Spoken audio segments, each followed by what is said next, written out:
அனைவருக்கும் வணக்கம். இது ஜெயா பிளஸின் ஏன் என்ற கேள்வி விவாத நிகழ்ச்சி. இன்றைய தினம் நாம் விவாதத்திற்கு எடுத்துக்கூடிய தலைப்பு இனிதான் இருக்கு மக்களுக்கான பிரம்மாண்ட விருந்து என பிரதமர் பேசியிருப்பது மோடியின் கேரண்டியா அல்லது மக்களை கவரும் திட்டமா?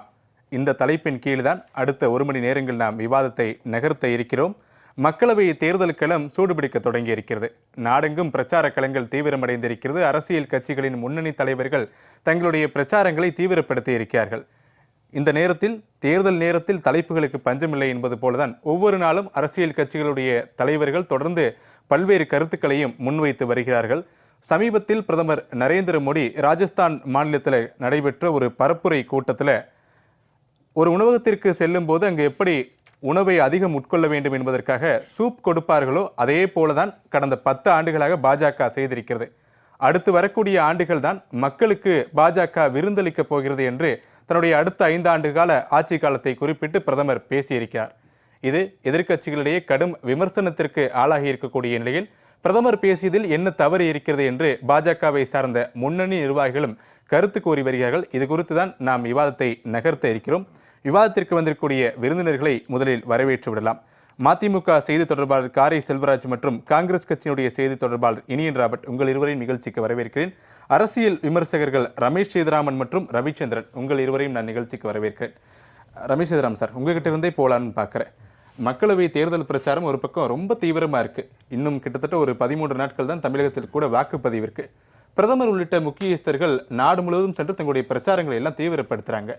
பிரதமருடைய இந்த ராஜஸ்தான் பொதுக்கூட்டத்தில் இந்த சூப் கொடுக்கக்கூடிய விவகாரங்கள் அப்படின்றது காங்கிரஸ் கட்சிகிட்ட பேசும் பொருளாக இருக்குது. ஏன் அப்படின்னா 10 வருஷத்தில் ஒன்றுமே செய்யலைன்றதான் நாங்கள் இத்தனை வருஷம் சொன்னோம். ஆனால் இப்போ பிரதமரே சொல்கிறாரு இத்தனை வருஷம் நாங்கள் ஒன்றும் பண்ணல, இனிதான் நாங்கள் செய்யவே போகிறோம் அப்படின்றத.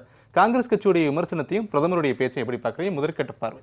இல்லை, காங்கிரஸ் கட்சியை பொறுத்த வரைக்கும் ஒரு ஸ்மார்ட்டான விமர்சனம்னு நினைக்கிறேன். ஏன்னா அவங்க எப்படி அவங்க சொல்லக்கூடிய பிரச்சாரத்தை எப்படி ஸ்மார்ட் கூகுளி போட்டு எதிர் பிரச்சாரம் பண்ணுறது அப்படின்னு, அது மோடி அவர்கள் சொல்லக்கூடியது எப்படி பார்க்குறேன்னாக்கா, இது வரைக்கும் பண்ணியிருக்கோம், பட் அது பெருசாக ஒரு அச்சீவ்மெண்ட்டு கிடையாது அப்படிங்கிற ஆஸ்பெக்டில். ஆனால் அது என்னென்னா ஜஸ்டிஃபிகேஷன் அப்படின்னு நம்ம பார்த்தோம்னாக்கா, ஓகே சூப் கொடுக்குறது ஹோட்டலில் கொடுக்குற சூப் பசி அதிகரிக்கிறதுக்கு இல்லை, ஆக்சுவலி நீங்கள் கம்மியாக சாப்பிடணுங்கிறதுக்காக ஜஸ்ட் அது ஒரு ஊமையாக தான் அவர் சொல்லியிருக்காரு அப்படின்னு நம்ம எடுத்துக்கணும். ஆனால் பரப்புரைகள், இப்போ நம்ம எலெக்ஷன் அப்படின்னு வந்துட்டாலே அதில் வித்தியாசமான பரப்புரைகள்லாம் நடக்கும் அப்படிங்கிறதெல்லாம் நம்ம தொடர்ந்து பார்த்து கொண்டே இருக்கிறோம். இப்போ ராகுல் காந்தி கூட தான் அவருடைய பிரச்சாரத்தில் கடந்த காலங்கள்லாம் சொல்லியிருக்காரு, இந்த பக்கம் பொட்டேட்டோ போட்டால் அந்த பக்கம் தங்கம் வரும் அப்படின்னு. அது அகைன் அதை பாஜக எப்படி கொண்டு போனாங்கங்கிறது ஒரு விஷயம் இல்லையா? அதாவது இது இப்படி ப்ராக்டிக்கலாக நடக்குமா? ஆனால் அவர் சொல்ல வந்தது என்னன்னா, உங்களுக்கு அது அந்த மாதிரியான ஒரு கான்செப்டில், அதாவது உருளைக்கிழங்கு விவசாயிகளுக்கு அது உங்களுக்கு எப்படி மேக்ஸிமம் பெனிஃபிட் வரதுக்காக பண்ணுவோம் அப்படின்னு. ஆனால் ப்ராக்டிக்கலாக எப்படி பண்ணுவோங்கிறத அவர் சொல்லலை. இந்த மாதிரி தான் ஒவ்வொரு விவகாரத்துலையும் இவங்க சொல்கிறதும் அதை அவங்க கிண்டல் அடிக்கிறதும், அவங்க சொல்கிறதும் இவங்க அதுக்கு கவுண்டர் பண்ணுறதும் அப்படிங்கிறது இது தொடர்ந்து நடக்கக்கூடிய விஷயங்கள் தான். இப்போது தமிழ்நாட்டிலே கூட எடுத்துக்கங்க, எப்பவும் சொல்லக்கூடிய ஒரு விஷயம் எய்ம்ஸு, மதுரை எய்ம்ஸு அப்படின்னு சொல்கிறாங்கன்னு வச்சுக்கோங்களேன். இதில் நம்ம கவனிக்க வேண்டிய விஷயம், சரிங்க மதுரை எய்ம்ஸு அதை நீங்கள் ஜப்பானோட நிதியில் மட்டும்தான் பண்ணுறீங்க, உங்கள் மாநிலத்தில் கட்டிக்கணும். ஆனால் அதே பிரதமர் அதே பாஜக ஆட்சி காலத்தில் உங்களுக்கு கொடுக்கப்பட்ட 12 மற்ற மெடிக்கல் காலேஜஸ், அதை பற்றி பாஜக முழுசாக சரியாக சொல்லலை மக்கள்கிட்டக்க, ஒரு கவுண்டருங்கிறத இதை தெளிவாக எடுத்து வைக்கல. அண்ட் எதிர்கட்சிகள் அதை சாதகமாக பயன்படுத்தி கொண்டார்கள். மக்களுக்கு அது புரியலை. ஏன்னா ஒன்று பெருசா இது 12 பெருசாங்கிறதையும் நம்ம பார்க்கணும் இல்லையா?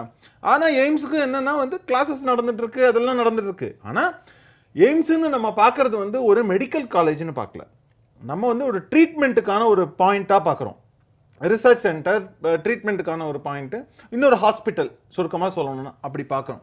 ஆனால் அந்த மாதிரியான விவகாரங்கள் எல்லாம் எடுத்தீங்கன்னா இது மக்களுக்கு அந்த மாதிரியான ஒரு பார்வை மட்டும்தான் இருக்கு. அதை வச்சு தான் எதிர்கட்சிகள் பண்றாங்க. ஆனால் பாஜக தரப்புல சரியா சொல்லாத விஷயம் என்னன்னா, நாங்கள் இதையெல்லாமும் பண்ணியிருக்கோம், இதை பிரதமர் திறந்து வச்சிருக்காரு. அந்த மாதிரி அடுத்த விஷயம் பார்த்தீங்கன்னா ரோடு சம்பந்தப்பட்ட விஷயங்கள். யூபிஏ காலகட்டத்தில் விட அதிகப்படியான ரோடு லேயிங் அப்படிங்கிற ஆஸ்பெக்ட்லையும் சரி, ரோடு எக்ஸ்பான்ஷன்ஸும் சரி, பல மடங்கு அதிகமாக பாஜக ஆட்சி காலத்தில் தான் செய்யப்பட்டிருக்கு, செய்து கொண்டிருக்கிறார்கள் பார்க்கணும். இதுக்கு முன்னாடி யோசிக்காததான் இந்த வாஜ்பாய் ஆட்சி காலத்தில் அந்த தங்க நாற்கரம்ங்கிறத இன்னும் நம்ம பேசுகிறோம் அப்படின்னாக்க, அந்த இன்ஃப்ராஸ்ட்ரக்சர் டெவலப்மெண்ட்டோட விஷன் அந்த மாதிரி இருந்தது. ஆனால் அதில் ஒரு சில குறைபாடுகளும் இருக்குது. இப்போ நீங்களோ நானும் காமன் பொதுமக்களுக்கு என்ன யோசிக்கிறாங்கன்னாக்க, சார் நீங்கள் வந்து ட்ராவல் பண்ணுறீங்க, நாங்கள் வந்து டெய்லிலாம் வந்து ஹைவேல போகிறது இல்லைங்க, அதனால எங்களுக்கு என்ன லாபம் அப்படிங்கிற மாதிரி சாமானிய மக்களை சொல்கிறேன். பஸ்ஸில் போகிறவங்க எங்களுக்கு என்ன லாபம்ங்கிற மாதிரி நீங்கள் சீக்கிரமாக போய் சேரலாம்.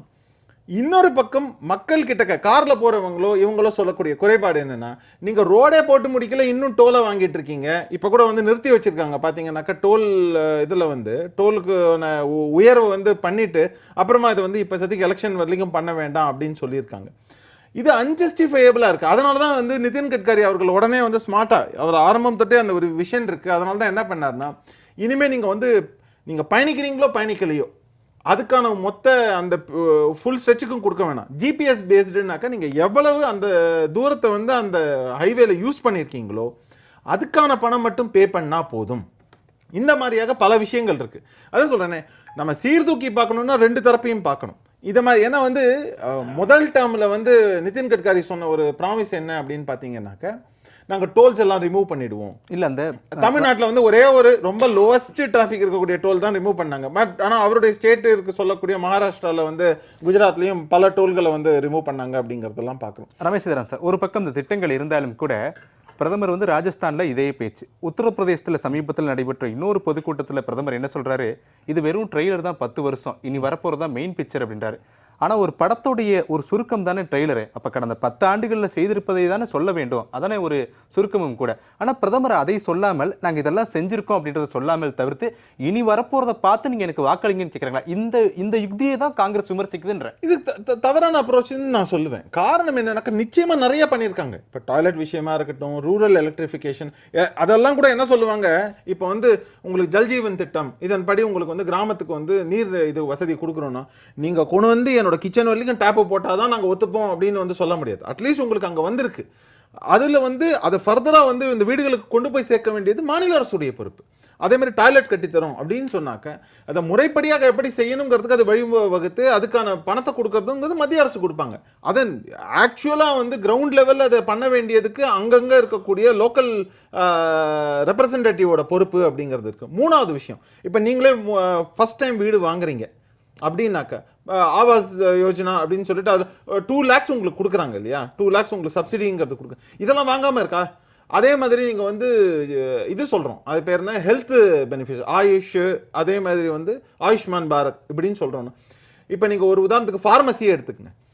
எவ்வளவு சேல்ஸு சென்ட்ரல் கவர்மெண்ட்டோடைய இந்த பப்ளிக் ஃபார்மசி இருக்கு இல்லையா, அதில் எவ்வளவு நடக்குதுன்னு நீங்கள் போய் பாருங்கள். எவ்வளவு மக்களுக்கு உங்களுக்கு பொதுவாக உங்களுடைய ஹெல்த் மெடிக்கல் இது எக்ஸ்பென்ஸ் பெருமளவில் குறைஞ்சிருக்கு அப்படிங்கிறதெல்லாம் பார்க்கணும். அப்போ கடந்த 10 ஆண்டுகளில் பாஜக அரசு எண்ணற்ற திட்டங்களை கொண்டு வந்து செஞ்சதெல்லாம் அவங்க கிளைம் பண்ணல. இது சரியா, ஏன்னா இதுதான் வந்து எதிர்க்கட்சிகளுக்கு ஒரு வழிவகுக்கிறது. அவங்க வந்து இதை வந்து நீங்க ஒன்றும் பண்ணலன்னு சொல்லும்போது இதையெல்லாம் செய்திருக்கோம்னு முறைப்படியாக சொல்லாமல் இவங்க வந்து ஒரு மாற்று ஒரு அப்ரோச்சில் அவங்க எடுக்கும்போது இது கேள்வி மக்களிடையும் எழுகிறது.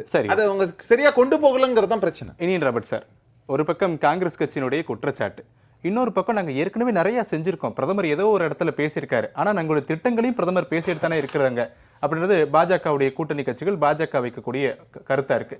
ஒட்டுமொத்த அரசியல் களத்தில் கடந்த 10 ஆண்டுகள் தான் பிரதிபலிக்க போகிறதா? இல்லை, உங்களுக்கு பிரதமர் நரேந்திர மோடியினுடைய இந்த சுரு என்கிற ஊரில் பேசியிருக்காரு ராஜஸ்தானில். அதில் ஒரு பஞ்ச் டைலாக் சொல்லியிருக்காரு. பஞ்ச் டைலாக் என்னென்னா, இது ட்ரெய்லர் தான், இன்னும் மெயின் பிக்சரை நீங்கள் பார்க்கலன்றார். எங்களுக்கு என்னென்னா ட்ரெய்லரே திகிலாக இருக்குது. இப்போது 10 வருஷம் ட்ரெய்லர் திரும்பி பார்த்தா அதுவே பெரிய திகில் ஏற்படுத்துது எங்களுக்கு. இதில் மெயின் பிக்சராக இருக்குதா அப்படின்னு இன்னும் வந்து பயத்தை ஏற்படுத்துது. ஏன்னா 10 வருஷத்துக்கு முன்னாடி என்ன சொல்லி ஓட்டு கேட்டாங்கன்னு கொஞ்சம் ரிவைண்ட் பண்ணி பார்க்கணும். அது ரொம்ப முக்கியமான விஷயம். இங்கே 2014 மோடி எலெக்ஷனில் சந்திக்கும் பொழுது ஊழலுக்கு எதிராக நான் போராடுறேன் அப்படின்னு சொன்னார். ஊழலை ஒழிப்பேன்னு சொன்னார். அதன் பிறகு நான் வந்து கருப்பு பணத்தை மீட்டு கொண்டு வருவேன்னு சொன்னார். 15 லட்ச ரூபாயை போடுறேன்னு சொன்னாரா இல்லையான்றது விவாதம், அதை விட்டுருங்க. அடுத்தது வந்து உங்களுக்கு வேலைவாய்ப்பை உருவாக்குவேன்னு சொன்னார். இப்படி நிறையா வடை சுட்டார். அதில் ஏதாவது ஒரு வடை வித்துச்சா அப்படின்னு நீங்கள் கொஞ்சம் திரும்பி பார்த்தீங்கன்னா ஒன்றும் இல்லை. இதில் 33 ஸ்கீமு காங்கிரஸ் அரசால் கொண்டு வரப்பட்ட ஸ்கீமை அழகாக பேரை மாற்றி நாங்கள் தான் கொண்டு வந்தோம் அப்படின்னு உருட்டிட்டாங்க இந்த 10 வருஷம். திரும்பி பார்த்தா சொல்கிறதுக்கு ஒன்றும் இல்லை. மிச்சம் வந்தது எலக்ட்ரல் பாண்ட்ஸில் நடந்த ஊழல் தான். அப்போது நீங்கள் 2014 வாட்ஸ்அப்பில் பார்த்தீங்கன்னா ஃபோனில் ஒரு பட்டியல் வரும். Swiss bank corporation, Sonia Gandhi குடும்பத்துக்கு இவ்வளோ கருப்பு பணம் இருக்கிறது, கலைஞர் குடும்பத்துக்கு இவ்வளோ பணம் இருக்குது அப்படின்னு உடனே இங்கே சங்கிலாம் அப்படியே ஷேர் பண்ணி ஃபயர் விடுவாங்க பயங்கரமாக. உடனே இங்கே இருக்கிறவங்கலாம் சார் இவங்களுக்கு ஓட்டு போட்டால் மோடி அழகாக கூட்டு வந்துருவார் சார், லிஸ்ட்டு வந்துடும் சார் வெளிநாட்டில் இருந்து. நாங்கள் கடைசியில் பார்த்தா வந்த லிஸ்ட்டு ஃபுல்லாக பிஜேபி வாங்கின காசு லிஸ்ட்டு தான், ஊழல் காசு லிஸ்ட்டு தான், லஞ்சம் காசு லிஸ்ட்டு தான் வந்திருக்கு. அப்போது இதுதான் வந்து 10 ஆண்டுகள் ஆட்சியினுடைய லட்சணமாக இருக்கிறது. இப்போ இந்த ட்ரெய்லரே திகிலாக இருக்குன்ற சூழ்நிலை. இன்னும் பிஎம் கேர்ஸ் என்ன கதைன்னு தெரில, அது அலிபாபா கோகை மாதிரி இருக்குது. அதில் எவ்வளோ பணம் இருக்குன்னு தெரில, எவ்வளோ ஊழல் அடிச்சாங்கன்னு தெரில, எவ்வளோ கொள்ளை அடிச்சாங்கன்னு தெரில. அப்போ அதன் பிறகு இன்றைக்கி மெயின் பிக்சர் வேறு இருக்குன்னு சொல்லும்போது எங்களுக்கு இன்னும் பயமாக தான் இருக்குது. ஏன்னா நீங்கள் மெயின் பிக்சரை வேணாம், நீங்கள் மூடிட்டு கிளம்புங்க, நாங்கள் மீதியை நாங்கள் பார்த்துக்குறோன்ற மாதிரி தான் இப்போ நிலமை இருக்குது இந்தியாவில். அதே மாதிரி வந்து சாதிவாரி கணக்கெடுப்புன்னு சொன்னார் வந்து, ஆனால் அதுவும் ஒன்றும் ஈடுபடலை. காங்கிரஸ் கட்சி எங்களுடைய தேர்தல் அறிக்கையில் நாங்கள் தெளிவாக சொல்லியிருக்கோம், நாங்கள் ஆட்சிக்கு வந்தால் உடனடியாக இந்தியாவில் சோஷியோ எக்கனாமிக் கேஸ்ட் சென்சஸ் எடுப்போம், அதன் மூலமாக ஓபிசி எஸ்சி மக்களுக்கான சமூக நீதி ரிசர்வேஷனை 50% சீலிங்கை தாண்டி உடச்சி வெளியே கொண்டு போயிடுவோம் அப்படின்லாம் வந்து சொல்கிறோம் நாங்கள். இது எல்லாமே வந்து அவங்களுக்கு ஏதோ ஒரு வகையில் அவங்களுக்கு பயத்தை ஏற்படுத்துது. இப்போ என்னென்னா, நீங்கள் ஒரு பர்ஃபார்மன்ஸ் பண்ணியிருக்கீங்க, அந்த பர்ஃபார்மன்ஸ் நான் இதை தான் பண்ணியிருக்கேன் அப்படின்னு நீங்கள் வந்து தெளிவாக லிஸ்ட்டு போட்டு நீங்கள் சொல்லியிருந்தீங்கன்னா நான் உங்களுக்கு வரவேற்பேன். ஓகே, இது பண்ணியிருக்காரு மோடி சார், சைனாக்காரன் உள்ள வராம தடுத்து நிறுத்தியிருக்காரு, உண்மையிலே வீரர் அவர் அப்படின்னு நான் அப்ரிஷியேட் பண்ணலாம். அதெல்லாம் ஒன்றும் செய்யாமல் வந்து மெயின் பிக்சர் ட்ரெய்லர்னு சொன்னால் எங்களுக்கு திகில் தான் வருது, வேறு ஒன்றும் இல்லை. அதனால் வந்து இது வந்து சிரிச்சிட்டு போயிருங்க, அவ்வளோதான். நான் பார்த்தாங்கன்னா ஒருவேளை பிரதமர் கடந்த 10 ஆண்டுகளில் மக்கள் எண்ணற்ற திட்டங்களை சந்திச்சிருக்கீங்க இல்லையா, இன்னும் இதை விட நீங்கள் ரொம்ப மகிழ்ச்சி படுற அளவில் அடுத்த 5 ஆண்டுகள் இருக்க போதுன்றதை சுட்டி காட்டி சொல்லியிருப்பாரோ? இல்லை, இருக்கிற திட்டங்களில் 33 திட்டங்கள் வந்து நாங்கள் கொண்டு வந்து திட்டம், அது பேரை மாற்றிருக்காங்க சரிங்களா. இவங்க சொல்லக்கூடிய ஸ்வச் பாரத் அபியான் ஒன்றும் இவங்க திட்டம் கிடையாது, அது நிர்மல் பாரத் அபியான். அது இவங்க சொல்லக்கூடிய மேக் இன் இந்தியா பாலிசி வந்து இது national manufacturing policy, skill India வந்து நேஷனல் ஸ்கில் டெவலப்மெண்ட் ப்ரோக்ராம். இந்த மாதிரி 33 ப்ரோக்ராம் பேரை மாற்றிருக்காங்க. சரி, அதை தான் மாற்றினீங்க விடுவோம் அப்படின்னு சொல்லிட்டு வேறு இந்த மன்ரேகா மாதிரியான திட்டங்கள்லாம் ஆரம்பத்தில் எதிர்த்தாங்க. அது வந்து விவசாயத்தை அழிச்சிடும் அப்படின்லாம் இந்த பிஜேபிக்காரங்களும் நிலம் வச்சிருக்கிறவங்களும் கொஞ்சம் பேசிகிட்டு இருந்தாங்க. ஆனால் இதன் பிறகு இன்றைக்கி வந்து அதோடைய ஃபண்டை நாங்கள் இன்க்ரீஸ் பண்ணுறோன்னு சொல்லியிருக்காங்க. அப்போ எந்த திட்டத்தை நீங்கள் எதிர்த்து அரசியல் பண்ணீங்களோ அந்த திட்டத்தையே உங்களால் கைவிட முடியாமல் நிலைமையில் நீங்கள் இருக்கீங்க பார்த்தீங்களா, அதுதான் உங்களுடைய கையாளத்தனமே நினைக்கிறேன். அப்போ இதன் அடிப்படையில் நீங்கள் 10 வருஷம் உங்கள் ஆட்சி வந்து அல்டிமேட் ஃபெயிலியர், அதுதான் உண்மை. நீங்கள் ஓரளவுக்கு உங்கள் இந்துத்துவ ஐடியாலஜி இருக்கிறதுனால நீங்கள் உயிரோடு இருக்கீங்க வட இந்தியாவில். மற்றபடி உங்களுக்கு தென்னிந்தியாவில் உங்களுக்கான பெரிய செல்வாக்கெலாம் இல்லை, மகாராஷ்டிராக்கு கீழே பெரிய வாக்கு வங்கிலாம் இல்லை. உங்களுக்கு 70% சீட்டை வரக்கூடிய நாடாளுமன்ற தேர்தலில் இந்தியா கூட்டணி தான் வெற்றி பெற போகிறது. வட இந்தியாவிலும் பெரிய வாக்கு வங்கிலாம் இல்லை. உத்தரப்பிரதேசில் நீங்கள் அமித்ஷா தமிழ்நாட்டுக்கு வரல சார் பிரச்சாரத்துக்கு, வர வேண்டியதானே. இங்கே வரதுக்கு அங்கே போய் இன்னும் 2 கலவரத்தை ஏற்படுத்தணும்னா நம்ம சீட்டு 2 ஜெயிக்கலான்றது அங்கே போயிருக்காரு. இப்போ இங்கே வந்து கலவரம் ஏற்படுத்த முடியாது, இங்கே கலவரம் வராதிங்க சரிங்களா. அதுக்கு சொல்லணும். அப்புறம் நான் கற்பழிப்பு பற்றிலாம் பேசுவேன். அதனால எங்கே போய்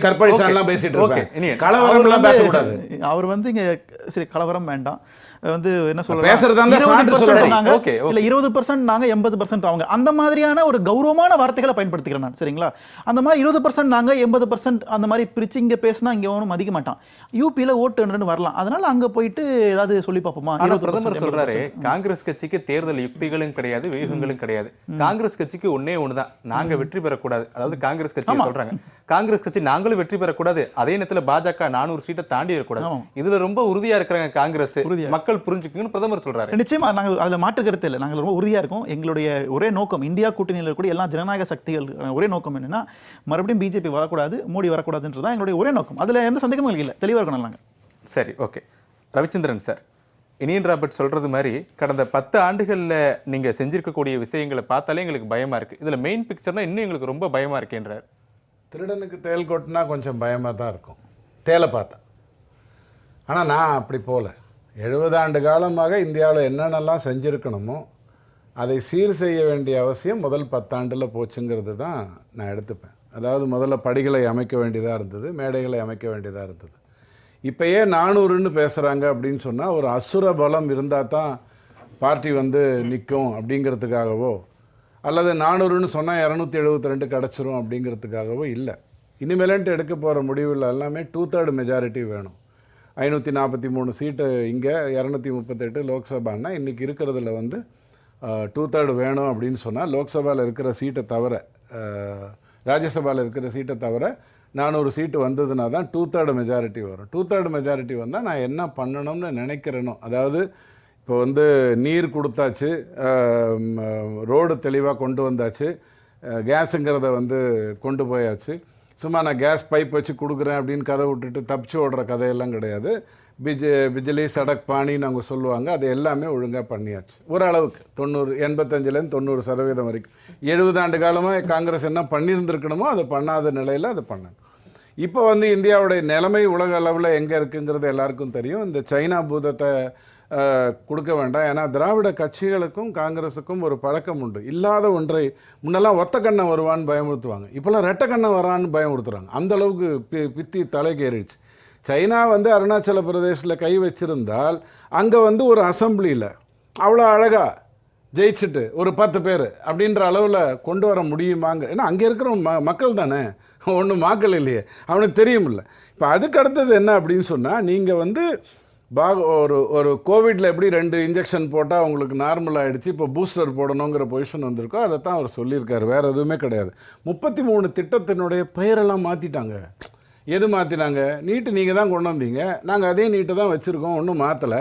நீங்கள் தான் உலகத்துக்கு போய் என்ன சொல்லிட்டு இருக்கீங்க? வேண்டான்னு சொல்லிட்டாங்கன்னா தமிழ்நாட்டில் 27 மெடிக்கல் காலேஜ் இருக்கிறதுனால அந்த பணக்காரர்களுக்கெல்லாம் 4 கோடி 3 கோடின்னு நஷ்டமாயிட்டதுனால, ஏன்னா ஜென்டில்மேன் எனக்கு படம் வந்து 25 வருஷம் ஆச்சு, அந்த படத்தில் ஒருத்தர் மெடிக்கல் காலேஜ் சீட்டு கிடைக்கலன்னு செத்து போவான், நான் பார்த்துருக்கேன். அந்த காலத்தில் இருந்த நிலைமையை மாற்றி கிட்டத்தட்ட 1.5 லட்சம் 2 லட்சம் பேர் எக்ஸாம் எழுதக்கூடிய லெவலில் கொண்டு வந்து இத்தனை ஆயிரம் பேர் மருத்துவ படிப்பாங்க, அதில் அரசு பள்ளி மாணவர்கள் படிப்பாங்க. நட்டா அவர்கள் சொன்னதை வச்சு எடப்பாடி ஐயா பண்ண அந்த 7.5% மூலமாக அரசு பள்ளியில் படிக்கிற மாணவர்கள்லாம் மருத்துவத்துக்கு வருவாங்கங்கிற நல்ல விஷயத்தை கொண்டு வந்திருக்கோம். இப்போ பலர் உயிரிழக்கிறாங்களே, இங்கே பாருங்க, ஜென்டில்மேன் படம் வந்து ரொம்ப வருஷம் 10th +2க்காக உயிரிழந்தவங்க இருக்காங்க. உயிர் தற்கொலை செய்கிறவங்களுக்கு 1000 காரணம் இருக்கும். அவங்க ஒரு சோர்வு நிலைமையில தான் அதை கொண்டு போகிறாங்க, நான் இல்லைன்னு சொல்லலை. நீங்கள் வேணால் யோசிச்சு பாருங்களேன், மன்மோகன் சிங் ஐயா வந்து 22 ரூபாய் இருந்தால் அதுக்கு கீழே சம்பாதிச்சா அவனை நான் பாவர்ட்டின்னு சொல்லுவேன்னு 10 வருஷத்துக்கு 15 வருஷத்துக்கு முன்னாடி உங்களுக்கு சொன்னார், மறந்து போயிருக்கோம். 22 ரூபாய் ஒரு 3.5 பேர் ஒரு குடும்பம் வச்சுப்போமே, வருஷத்துக்கு எவ்வளோ வருது? 25,000 ரூபாய் கூட அவங்களால சம்பாதிக்க முடியாதுங்கிற ஒரு ஸ்டேட்டஸில் வச்சுருந்தாங்க. தேர்தலுக்கு முன்னாடி என்ன சொல்லுவாங்க? ஏழைகளுக்கு 1 லட்சம். தேர்தல் முடிஞ்சதுக்கு அப்புறம் என்ன பண்ணுவாங்க? ஏழை என்று சொன்னால் அது 22 ரூபாய் அப்படின்னு கணக்கு போட்டு ஒரு 4 பேரை கொண்டு வந்து நிறுத்துவாங்க. அந்த மாதிரி இருக்கிறவங்களுக்கு 1 லட்சம் ரூபாய் கொடுப்பதற்கு பதிலாக அவர்கள் அதிகமாக வருமானம் ஈட்டுவதற்காக, அதாவது 22ங்கிறதுலேருந்து 300க்கு, திருப்பூர்லலாம் 300 ரூபாய் ஒரு சாதாரணமான வருமானம், உங்களுக்கு நல்லா தெரியும். அந்த மாதிரியான நிலைமைக்கு கொண்டு வர்றதுங்கிறது ரொம்ப முக்கியம். 417 பேருடைய லிஸ்ட் எடுத்து வெளில விட்டுருக்காங்க. இவங்க தான் போட்டி போட போகிறாங்கன்னு எடுத்திருக்காங்க. அதில் 116 பேர் கடந்த 15 வருடங்களில் பிஜேபிக்குள்ளே வந்தவங்க. ஒரு கட்சி இத்தனை வருடங்களாக இருக்குது, 116 பேர் அறிவிச்சிருக்காங்க. அவங்க யாருன்னு கேட்டிங்கன்னா, கடந்த 15 வருடங்களில் எங்கேருந்து வந்திருப்பாங்க? காங்கிரஸில் இருந்தோ அல்லது மற்ற இடங்களில் இருந்தோ வந்திருப்பாங்க. அப்படி வந்தவங்க நிலைமை நீ பார்த்துட்டு நீங்கள் உயர்வாக பேசுவீங்களா? அல்லது உங்களுக்கு சீட்டு கொடுக்கலாமான்னு கேட்டால் மமதா அதெல்லாம் முடியாது கிளம்பு அப்படின்னு சொல்லி, இவர் கெஜ்ரிவால் வந்து பஞ்சாப்லலாம் கொடுக்க முடியாது, அங்கே நான் ஜெயிக்கிறதுக்கு வாய்ப்பு இருக்குது, டெல்லியில் வேணால் நான் தோக்க போகிறேன், கூட வந்து நீயும் தோத்துக்கோ அப்படின்னு ஒரு 2 சீட்டு கொடுக்குற லட்சணமும் இங்கே ஆர்ப்பரிக்கின்ற அளவுக்கு ஆள் வந்து அவங்களுக்கு இடம் கிடைக்கிறது அப்படிங்கிறதும் நம்ம பார்க்க வேண்டிய ரொம்ப முக்கியமான விஷயம். ரொம்ப கடைசியாக அந்த ரெட்டக்கண்ணை வரான்னு ஒரு கதை சொன்னேன் இல்லையா, அதுக்கு உண்மையான காரணம் என்னன்னு நீங்கள் கேட்பீங்கன்னு பார்த்தேன். 1 ரூபாயில் 28 பைசா தான் எனக்கு திருப்பி வருது. அப்போ அந்த 72 பைசா யார் கொடுக்குறாங்க உங்களுக்கு? உங்கள் பட்ஜெட் 2,99,000 கோடின்னு பட்ஜெட் போட்டிங்களா, வருவாய் காட்டினீங்க இல்லையா, அது எங்கேருந்து வந்தது? அதை மக்கள் கேட்க மாட்டாங்களா? இந்த ரெட்டக்கண்ணை வர்றாங்கிற மாதிரி கதை விடுற கதையெல்லாம் 1930 நடந்துக்கிட்டு இருந்த ஒன்று. இனி அதெல்லாம் வேகாது. ஏனென்றால் அக்னியை வாகனமாக வைத்து, அக்னியோடைய வாகனம் ஆடு கரெக்டாக பயன்படுத்தினா அடுப்புக்கு பயன்படும், கடுப்பேற்றினீங்கன்னா மொத்தமாக எரிச்சு விட்டு போயிடும். அந்த அக்னியின் வாகனமாக ஆடு ஒன்று ஆல்ரெடி வந்திருக்குது, அது செய்ய வேண்டிய வேலையை தெளிவாக செய்யும். காரி செல்வராஜ் சார், இதற்கு முன்பு பேசிய ரவிச்சந்திரன் சொன்னாங்க, கடந்த 70 ஆண்டு கால ஆட்சி காலத்தில் காங்கிரஸ் செய்திருக்கக்கூடிய பல்வேறு விஷயங்களை கடந்த 10 ஆண்டுகளில் நாங்கள் சீர்திருத்தி இருக்கோம், அதுக்கு தான் எங்களுக்கு 10 ஆண்டு காலம், இனிமேல் தான் பாஜக தன்னுடைய வேலையவே செய்ய தொடங்க போகுது அப்படின்றாங்க. இந்த கருத்தை எப்படி பார்க்குது மதிமுக? ட்ரைலர் பார்த்தேன், ரொம்ப சிறப்பாக இருந்தது ட்ரைலரு. டி ராஜேந்தர் பார்த்துருப்பீங்க, கதை, திரைக்கதை, வசனம், பாடல்கள், இசை, நடிப்பு, எடிட்டிங் அப்படின்னு வந்து ஒரு 9-10 வகையான நவரசங்களையும் திரைப்படத்தில் அவரே செய்வார். அந்த மாதிரி இந்த படத்துக்கு கதை, இசை, நாடகம் எல்லாமே அவர் தான், கதாநாயகனும் அவர் தான். இந்த படத்தில் இந்த காட்சிகள்லாம் ரொம்ப சிறப்பாக இருந்தது.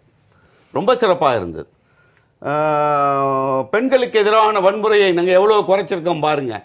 2012-13 2,44,000, 2022-23 4,78,000 புள்ளி விவரங்களோடு அந்த திரைப்படத்தோட வசனங்கள் போகுது. அதுக்காக சொல்ல வர்றேன். மத ஒற்றுமைக்காக வந்து இஸ்லாமியர்களை கட்டி அணைத்து மோடி அவர்கள் முத்தம் கொஞ்சி, ஆகா இந்த இந்திய தேசம் ஒற்றுமையாக இருக்கணுமேங்கிற காட்சிகள் நிறையா நம்ம இதில் பார்த்துருக்கோம். காந்தியை வந்து படத்தை வச்சு சுட்டெல்லாம் விளையாண்டாங்க ஒரு அம்மா. அவங்கள கட்டி அணைச்சி முத்தம் கொடுத்து அவங்களுக்கு ஏதாவது ராஜ்யசபா சீட்டு கிட்ட ஏதாவது கொடுத்துருப்பாங்கன்னு நினைக்கிறேன். நான் பேசி முடிச்சுட்டு வந்துடுறேன். அப்புறம் பார்த்தீங்கன்னா ஒரே சேசிங், இடி ரைடு, ஐடி ரைடு, உடனே எலக்ட்ரோல் பாண்டு மூலமாக பணத்தை கொண்டு போய் பாஜக கட்சி வாசலில் கொண்டு போய் கொட்ட அவங்க ஒரு 12,930 கோடி ரூபாயை அள்ளி கொண்டே உள்ள வைத்து கொண்டு இடி மிரட்டினம் பார்த்தியா, ஐடி மிரட்டினம் பார்த்தியான்னு வீரவசனம் பேசின மோடி. அந்த காட்சிகள் ரொம்ப விறுவிறுப்பாக இருந்தது. கருப்பு பணத்தை எடுத்துக்கிட்டு பேங்க் டிஃபால்டர்ஸ் ஒரு 12 பேர், அதில் 7 பேர் குஜராத்திஸ், வெளிநாடுகளில் போய் வசதியாக வாழ்ந்துக்கிட்டு இருக்கான். அவங்களெல்லாம் கொண்டு வரேன்னு ஒரு பெரிய சேசிங் பண்ணி அவ்வளோ பேர் நாடு நாடாக போய் தேடுறார். அந்த நாடு நாடாக போய் தேடும்போது அவருக்கு எங்கே இருக்காங்கன்னு தெரியல, அங்கங்கே ஆட்களை வச்சு தேடிக்கிட்டு இருக்காரு இன்னமும். அனிமேல் அடுத்த 5 வருஷம் வரும்போது அந்த படத்தோட இறுதி காட்சியில் அந்த 12 பேரையும் சவுத் ஆப்பிரிக்காவிலிருந்து யூகேலேருந்து கைது பண்ணி கொண்டாந்து சேர்த்துடுவார் அப்படின்னு நம்புவோம் நம்ம வந்தாருன்னா. அதுக்கு பிறகு விவசாயிகள் வந்து ஒரு போராட்டம் பண்ணால் 697 பேர் செத்து கிடந்தான். அந்த செத்து கிடந்தவங்களை பார்த்தோன்னா ஜாலியான் வாலாபாக் படுகொலை காட்சி மாதிரி இந்த காட்சியை விரிவுபடுத்தி கண்ணால் பார்க்குற பொழுது பாராளுமன்றத்தில் கேட்குறாங்க, செத்து போனவர்கள் எத்தனை பேர்? தெரியாது எண்ணிக்கை எங்களுக்கு. இந்த கொரோனா காலத்தில் ரயில் அடிபட்டு செத்தானே, நடந்தே போய் செத்தானே ஆயிரக்கணக்கில், அவர்களுடைய எண்ணிக்கை என்ன தெரியுமா உங்களுக்குன்னு ஒருத்தர் கேள்வி கேட்கிறார். நோ, அதற்கான ஆதாரங்கள் டிஜிட்டல் மீடியா, டிஜிட்டல் உலகம் இந்தியா இல்லையா, அதுக்கு ஆதாரம் தெரியாது. விவசாயிகளுக்கு நம்பிக்கையை கொடுத்தாங்க, விவசாயிகள் மீண்டும் போராட்டத்துக்கு வந்துட்டான். என்னடா பண்ற எம்எஸ்பி அப்படி என்ன நாங்கள் சொல்லவில்லையே என்று வீரவசனம் பேசுனது அந்த படத்தோட ட்ரைலர்லாம் ரொம்ப அற்புதமான காட்சிகள். தொழிலாளர்களுக்கு நாங்கள் எவ்வளவு வசதி செஞ்சு கொடுத்துருக்கோம் பார்த்தீங்களா. எம்எஸ்எம்இ 2017 6 கோடியே 15 லட்சம் இருந்த எம்எஸ்எம்இ எண்ணிக்கை இன்றைக்கு 3,25,000 குறைந்திருக்கு. பண மதிப்பிழப்பிற்கு பிறகு எம்எஸ்எம்இல 35% வேலை வாய்ப்பு இழப்பும் 50% பொருளாதார இழப்பு ஏற்பட்டிருக்கிறது என்பதையெல்லாம் வீரமாக அவர் வசனம் பேசி போன காட்சிகளை பார்த்தோம். காங்கிரஸ் ஆட்சி காலத்தில் சிலிண்டர் விலை 500 ரூபாய். பார்த்தீர்களா நாங்கள் 400க்கு குறைக்க 10 வருஷமா முயற்சி பண்ணோம், முடியல. அடுத்த வருஷம் வந்தா எல்லா 35 கோடி குடும்பங்களுக்கும் இலவசம் என்று அவர் சொல்லுகிற அந்த வசனம், அந்த காட்சிகள் சிறப்பா இருந்துச்சு. அதே மாதிரி பெட்ரோல் பாத்தீங்களா, வேலை வாய்ப்பை கொடுத்துட்டோம், 2 கோடி பேருக்கு வேலை வாய்ப்பை கொடுத்துட்டோம் பாத்தீங்களா அப்படின்னு ஒரு வீர வசனம் பேசின உடனே இருக்கிற வேலையும் போச்சு, மேக் இன் இந்தியா போச்சு, ஸ்டார்ட் அப் இண்டஸ்ட்ரியில 92% அழிந்து போச்சுன்னு ஒருத்தர் கேள்வி கேட்ட உடனே அவர் ஓடி போய் கதவு பக்கத்துல மோடி அவர்கள் ஒளிந்து கொண்டு அங்கிருந்து பார்க்கிறார். என்னடா ஒருத்தன் இப்படி கேள்வி கேட்கிறானே, நம்ம ஏதோ ட்ரைலர் தான் சொல்லி இந்த காட்சியை விட்டோம், காட்சியை இறுதி காட்சியை மாற்றணும் என்கிற எண்ணிக்கை இது போல் தான் அந்த ட்ரைலர் ஃபுல்லா வந்திருக்கே தவிர இன்க்ளூசிவ் growth என்கிற நிலையிலோ அனைவருக்குமான ஒரு வளர்ச்சி என்கிற நிலையிலோ அரவணைத்து போகிற வளர்ச்சி தான் ஒரு நாட்டை முன்னேற்றம் என்பதோ இல்லை. காங்கிரஸ் 70 வருஷத்துல நாங்க என்ன பார்த்தோம்னா 1947 ஜிடிபி 3.5%. எப்படி தொழிற்சாலையை பெருக்குவது, எப்படி இளைஞர்களுக்கு வேலை கொடுப்பது என்று நேரு முதன்முதலில் யோசிக்க ஆரம்பித்தார். பொதுத்துறை நிறுவனங்களை கொண்டு வந்தார். சார் ஒரே ஒரு குறுக்கீடு சார், இப்ப நம்ம இவ்வளவு குற்றச்சாட்டை ஒவ்வொன்றா வைக்கிறோம் இல்லையா துறை வாரியா, ஆனா பாஜக சொல்லக்கூடியது இந்த 10 வருஷத்துல நாங்க எந்த வேலையும் செய்யாம தான் இப்ப பொருளாதாரத்துல 5வது இடத்துல வந்து நிக்கிறோமா அப்படின்ற ஒரு கேள்வியை முன்வைக்கிறார். அற்புதமான கேள்வி. அதான் இன்க்ளூசிவ் growth. யாருக்கான பொருளாதாரம்? ஒட்டுமொத்த வருஷத்துல 70 கோடி மக்கள் 1,25,000 ரூபாய்க்கு கீழே சம்பாதிக்கிறான். இது அரசாங்கத்தினுடைய புள்ளி விவரம். அவருடைய வளர்ச்சி சதவீதம் 2.5% கடந்த 5 ஆண்டுகளில் குறைந்திருக்கிறது.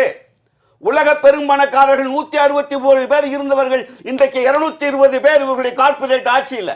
இந்த பொருளாதார வளர்ச்சி வேலை வாய்ப்புக்கான வளர்ச்சியா இருக்கணும். இந்த பொருளாதார வளர்ச்சியின் பசியை அடக்குகிற வளர்ச்சியாக இருக்கணும். பணத்தை கொண்டு போய் கொட்டி வச்சு சாப்பிடுறான் எவன் சாப்பிடுவான்? இந்த கேத்தன் தேசாயின் ஒருத்தர் தான். அப்ப எங்க தெரியுமா, குஜராத்தினுடைய மருத்துவ கவுன்சிலோட தலைவர் வீட்டில் 1500 கிலோ தங்கம், சரி எத்தனையோ 1000 கோடி ரூபாய், அதை கொட்டி ரூமுக்குள்ள வச்சுட்டு எண்ணெய் கொண்டே உள்ள போட்டுட்டு பாத்தியா பொருளாதார வளர்ச்சி, இந்த படத்தை எல்லாம் எடுத்து சாப்பிடுன்னு சொன்னா வாந்தி வந்து நான் செத்து தான் போவேன். சரி, ஓகே. இந்த வளர்ச்சி என்பது செல்வராஜ் சார், பிரதமருடைய இந்த ட்ரெய்லர் அப்படின்னு சொல்லக்கூடிய விவகாரங்களோ இல்ல இனிமேல் தான் மக்களுக்கு விருந்து காத்திருக்குன்னு சொல்லக்கூடியதோ 2024 மக்களவை தேர்தலில் பாஜகவுக்கு கை கொடுக்குன்றீங்களா கொடுக்காதுன்றீங்களா? இல்ல, நான் இப்ப கொடுக்க கூடாது. அவர் சொல்றது எல்லாம் ட்ரெய்லர் தான் வரிசையா சொல்லிட்டேனே. இவர்கள் மாத்து வேலைகள், இவர்கள் சொல்லுவதெல்லாம் ஒரு பூத கண்ணாடி மாதிரி காட்டுறது. ராஜஸ்தான்ல அவர் அதைத்தான் பேச முடியும். பெண்கள் பாதுகாப்பை நாங்கள் உறுதி செய்திருக்கோம். ராஜஸ்தான்ல பேச முடியுமா? மத்திய பிரதேச, யூபில, பீகார்ல போய் பேச முடியுமா? இந்தியாவிலேயே அதிகமாக பெண்களுக்கு எதிரான வன்முறைகள் பதிவாகி இருக்கிறது நான் மாநில வாரியாக சொல்லுவேன். சரி, ஓகே. பாஜக ஆளுகிற மாநிலங்கள் போதைப் பொருள் கடத்தல்ல அதிகமாக இருக்கிற 12 மாநிலங்களில் 7 மாநிலம் பாரதிய ஜனதா கட்சி ஆட்சி செய்கிற மாநிலம். குஜராத்ல 3000 கிலோ, உலகத்திலேயே மிகப்பெரிய கைப்பற்றல், 22,000 கோடி ரூபாய்க்கான போதைப் பொருளை கைப்பிடிச்சாங்க. இப்ப சமீபத்தில் பிடிச்சிருக்காங்க. உண்மை நிலவரத்தை பாஜக மாத்துதுன்னு சொல்ல வரீங்க. இவர்கள் வந்து மத ஒற்றுமையை விரும்பாதவர்கள், சர்வாதிகார சிந்தனை கொண்டவர்கள், அனைவரையும் அரவணைத்து போகிற பொருளாதார சிந்தனையோ ஒற்றுமையுடன் கூடிய அரசியல் அமைப்பிற்கும் பாராளுமன்ற மக்கள் மன்ற ஜனநாயகத்திற்குமானவர்கள் இவர்கள் இல்லை. இவர்கள் அடுத்த ஆட்சிக்கு வருவதற்கு வாய்ப்பில்லை. வந்தால் இந்த நாடு சுடுகாடு. ரவிச்சந்திரன் சார், குறுக்கிட சுருக்கமா 2 இடத்துல. ஒன்று வந்து குஜராத்தில் பிடிச்சிட்டாங்க அப்படின்னா, குஜராத்தில் நேர்மையாக போலீஸ் வந்து, காவல்துறை வந்து, நேவி வந்து எல்லா செயல்பாடுகளும் செஞ்சு அங்கே பிடிக்கிறாங்க. இங்கே வந்து விட்டுடுறாங்க. ஸோ நீங்கள் யாரை பார்க்கணும்? எல்லா பக்கமும் கோஸ்டல் ஏரியா இருக்கிற பக்கம் எல்லாம் கடத்தல் நடக்கத்தான் செய்யும். குஜராத், மகாராஷ்டிரா, தமிழ்நாடு எல்லாம் கோஸ்டல் ஏரியா. இங்கே விட்டுடுறாங்க, அதுக்காக வருத்தப்படுங்க. அங்கே பிடிச்சிடுறாங்க, பெருமைப்படுங்க அப்படிங்கிறது தான் அதில் இருக்கிறது. ரெண்டாவது, ராஜஸ்தானில் இருக்கிற பெண்களை வைத்துக்கொண்டு நீங்கள் பேச முடியுமான்னா மறந்துட்டாருன்னு நினைக்கிறேன். இதுக்கு முன்னாடி இருந்தது அங்கே காங்கிரஸ் ஆட்சி. அது ஊற்றி மூடினதே அதனால தான், பெண்களுக்கு பாதுகாப்பு இல்லைங்கிறதுனால தான் அது ஊற்றி மூடி பிஜேபி பக்கம் திரும்ப வந்ததுங்கிறது மறந்துட்டாருன்னு நினைக்கிறேன். ரெண்டாவது, எம்எஸ்பி பற்றி பேசுகிறதா இருந்ததுன்னா, எனக்கு திமுக, அதிமுக மற்ற திராவிட கட்சி நண்பர்கிட்ட கேட்க விரும்புகிறது, 2019 அந்த வேளாண் சட்டங்கள்லாம் தமிழகத்தில் செயல்பாட்டில் இருக்குது. எந்த வேளாண் சட்டத்தை பிஜேபி அங்கே இடைத்தரகர்களை பார்த்து போராட்டம் நடத்தினதை வச்சு பின்வாங்கியதோ அது இங்கே 5 வருடமாக செயல்பாட்டில் இருந்துட்டு இருக்கு. அதை முதலில் அறிமுகப்படுத்தியதும் காங்கிரஸ் தான். அதில் வந்து எந்த தப்பும் இல்லை. ஏன்னா அதிகாரிகள் தான் எந்த விஷயத்தையும் கொண்டு வருவாங்க. காங்கிரஸ் ஆட்சியில் அதை கொண்டு வரதுக்கு தயங்கினாங்க. கேஸுக்கு சொன்னார் இல்லையா, கேஸுக்கு சப்சிடிங்கிறது வந்து முதலில் அறிவிக்கப்பட்டது. 9 மாதம் கொடுப்பேன், 12 மாதம் கொடுப்பேங்கிறதெல்லாம் காங்கிரஸ் பீரியடில் தான் சொல்லிட்டு தயங்கிட்டே இருந்தாங்க. இவர் வந்ததுக்கப்புறம் அதை அடித்து தெரித்து ஆதாரம் கொண்டு வா, அதுக்கப்புறம் நேராக கேஸ் மானியத்தை வாங்கிட்டு போ, அதன் மூலமாக இந்த ஹோட்டலில் கதை விட்டவன், பொய் சொல்லி கேஸ் வாங்கினவன் எல்லாம் விலக்கி விட்டுட்டு கிட்டத்தட்ட 1.25 கோடி அல்லது 2 கோடி குடும்பங்களுக்கு மானிய விலையில் கேஸ் கிடைக்குதுங்கிற நல்ல விஷயத்த பண்ணார். இடபிள்யூஎஸ்ங்கிறது இப்போ மேனிஃபெஸ்டோவில் காங்கிரஸ் பேசியிருக்காங்க. இடபிள்யூஎஸ்ஸை எல்லாருக்கும் கொண்டு வருவோம், அந்த 10%ங்கிறாங்க. எனக்கு சத்தியமாக புரியல. இதை விட ஒரு ஒப்புதல் வாக்குமூலம் உலகத்தில் எதுவுமே கிடையாது. அது என்னன்னா, உங்களுக்குன்னு ஒரு இடஒதுக்கீடு இருக்குது, அதை வந்து பணக்காரங்க எடுத்துகிட்டு போயிடுறாங்க, எங்களால் தடுக்க முடியல, அதில் இருக்கிற ஏழைகளுக்கு இந்த 10%ல கொடுக்குறேன் அப்படிங்கிற மாதிரி சொல்கிறாங்க. இது தவறு தானே? என்ன சார், பொருளாதாரத்தில் பின்தங்கியவர்களுக்கான இடஒதுக்கீடு ஆமா ஒரு குறிப்பிட்ட சமூகத்தில் மட்டும் இல்லை. காங்கிரஸ் என்ன சொல்ல வருது, முடிச்சிடறேன். காங்கிரஸ் என்ன சொல்ல வருதுன்னா, அந்த பிரஸ் மீட்ல நீங்க கேட்ட இதே கேள்வி ஒரு ஜேர்னலிஸ்டும் கேட்கிறாங்க. மல்லிகார்ஜுன் கார்கே என்ன சொல்றாரு, ஒரு குறிப்பிட்ட சமூகத்துக்கான இடபிள்யூஎஸ் கிடையாது, ஒட்டுமொத்தவர்களும் நாட்டில் இருக்கக்கூடியவங்களுக்கு இடபிள்யூஎஸ் கிடையாது. அதைத்தான் நீங்க காங்கிரஸ் கொண்டு வர, இதுல உங்களுக்கு என்ன பிரச்சனை? நான் ஒரே வரியில பதில் சொல்லிடுறது, ஒன்றும் பெரிய விஷயமே இல்லை. கேள்வியை பாவம் அவர் 2 விதமா கேட்டிருக்காருனால கேள்விக்கு பதில் இல்லாது. அடிப்படையில் 69% தமிழ்நாட்டில், 50% பல இடங்களில், 60% வரைக்கும் பீகாரில். இது வந்து அந்தந்த சமூகத்தை முன்னேற்றுவதற்காக நியாயமான முறையில் இடஒதுக்கீடுங்கிறதுனால கொடுக்கப்பட்டிருக்கு. இப்போது அவங்களுக்கு இயல்பாகவே வந்துடுது. அவங்க பணக்காரங்களோ ஏழையோ, படிக்க வர்றாங்களோ அவங்களுக்கு ஒதுக்கீடு, வேலைக்கு வர்றாங்களோ அவங்களுக்கு ஒதுக்கீடுன்ற நியாயமான ஒரு முறையில் நடந்துருது. இதில் பாதிக்கப்பட்டது யாருன்னு சொன்னால், இந்த முன்னேறிய சமுதாயம்னு நீங்கள் சொல்லக்கூடிய அல்லது உயர்த்தப்பட்ட ஜாதின்னு சொல்லக்கூடியவங்களில் ஏழைகளாக இன்றைக்கி இருக்காங்க இல்லையா, அவங்களுக்கு அந்த 10% கொடுக்கணும்னு நம்ம சொல்கிறோம். ஆனால் இவங்க என்ன ஒப்புதல் வாக்குமூலம் கொடுக்குறாங்க, ஐயா நாங்கள் அப்படி தான் நினச்சோம், ஆனால் அப்படி இல்லை, அந்தந்த சாதியில் 50% எல்லாம் பணக்காரங்க எடுத்துகிட்டு ஓடி போயிடுறாங்க, அங்கேயும் பாவம் ஏழைகள் தவிக்கிறாங்க அப்படிங்கிற ஒரு ஒப்புதல் வாக்குமூலத்தை அவங்க உங்களுக்கு எடுத்து கொடுத்துருக்காங்க. ரொம்ப முக்கியமாக பேச வேண்டியது, ILO வந்து ஒரு தகவல் கொடுத்துருக்கு, இந்த மாதிரி இந்த நாட்டினுடைய வேலை எம்ப்ளாய்மெண்ட் சிச்சுவேஷன் இருக்குன்னு ஒரு தகவல் உங்களுக்கு கொடுத்துருக்கு. அதில் தவறான தகவல்களை பக்கங்களை சரியாக படிக்காமல் சொல்லிக்கிட்டு இருக்காங்க. டேபிள் 315 எடுத்து பார்த்தீங்கன்னா அதில் பின்தங்கி இருக்கிறது தமிழ்நாடு, அண்டர் எம்ப்ளாய்மெண்ட்டில் பின்தங்கி இருக்கிறது தமிழ்நாடு.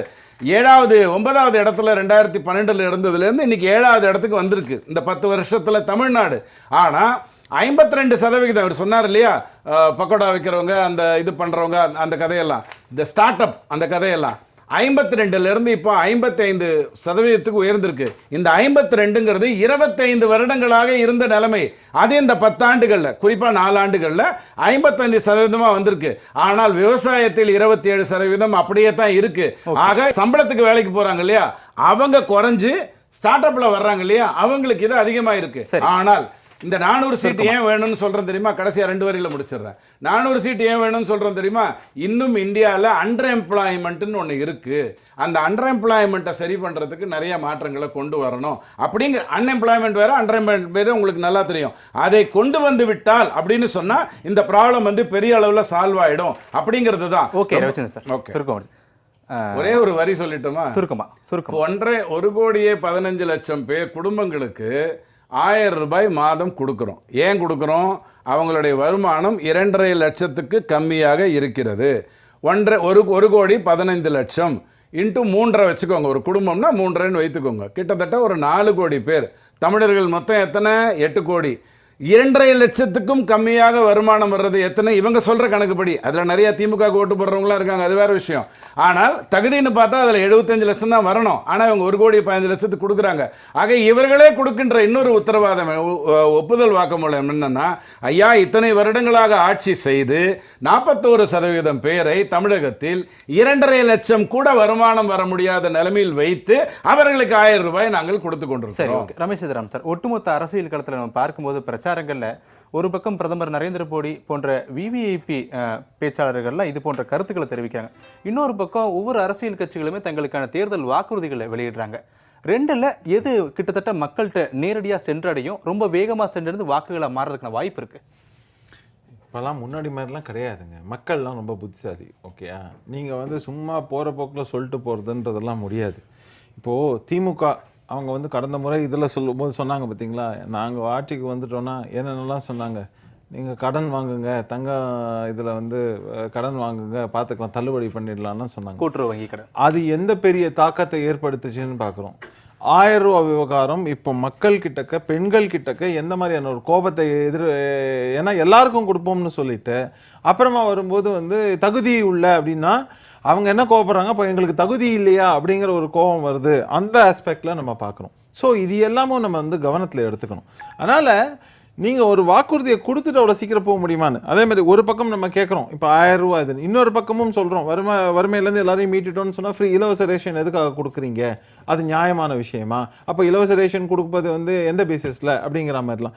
ஆக மொத்தம் ஒரு பக்கம் நிச்சயமாக மக்களுக்கு.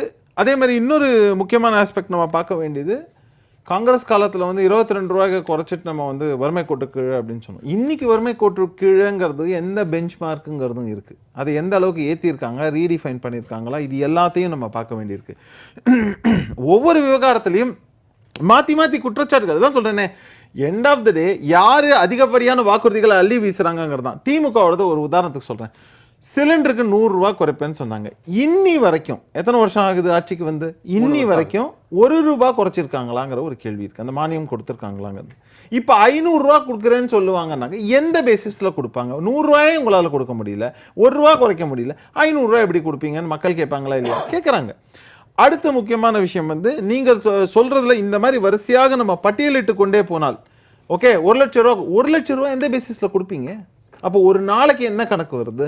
ஜனங்க கேட்பாங்களா இல்லையா? 300 ரூபா ஒரு நாள் கணக்குக்கு எப்படி கொடுப்பீங்க? இந்த மாதிரி ஒவ்வொரு விவகாரமும் நம்ம சொல்றது ரொம்ப ஈஸி. ஆனால் இன்ஃபேக்ட் நடுவில் கூட ஒரு கொஷின்லாம் வந்தது. அதாவது நீங்கள் வந்து என்ன வேணால் இது பண்ணலாம், அதோட ஜஸ்டிஃபிகேஷன் ஃபினான்ஷியலாக நீங்கள் இதை எப்படி சாதிப்பீங்கன்றதையும் நீங்கள் தெளிவாக சொல்லணும். அதெல்லாம் திரும்ப ஒன்ஸ் அகெயின் அது கான் இந்த ஏருங்கிற மாதிரி தான். இந்த மாதிரியான ஒவ்வொரு விவகாரத்தையும் நம்ம எடுத்து மக்கள் தெளிவாக அனலைஸ் பண்ண ஆரம்பிச்சாங்கனாலே, கேள்வி கேட்க ஆரம்பிச்சாங்கனாலே, இந்த மாதிரியான வாக்குறுதிகள் அப்படிங்கிறது வந்து பாதி இடத்துல பாதி பிசுபிசுத்து போகும் அப்படிங்கிறது தான் பார்க்கணும். இல்லை, இப்போ வரைக்கும் காங்கிரஸ் கட்சி, சிபிஎம், சிபிஐ இப்படியான பல்வேறு கட்சிகள் தேர்தல் வாக்குறுதிகள் ஸ்டில் இன்னைக்கு வரைக்கும் வெளியிட்டாங்க. எல்லாமே ரொம்ப வித்தியாசமா இருக்கு. நீங்க சொன்னது போல காங்கிரஸ் கட்சி ஏழை பெண்களுக்கு 1 லட்சம் ரூபாய் ஒரு இடத்திற்கு கொடுப்போம் அப்படின்ற விஷயமா இருக்கட்டும், ஆளுநரை நாங்கள் மாநிலத்துக்கு நீக்குவோம், எல்லா மாநிலத்துக்கும் ஆள்ற ஒரு பொறுப்பே இருக்காதுன்னு சிபிஐ இன்னைக்கு சொல்லியிருக்காங்க.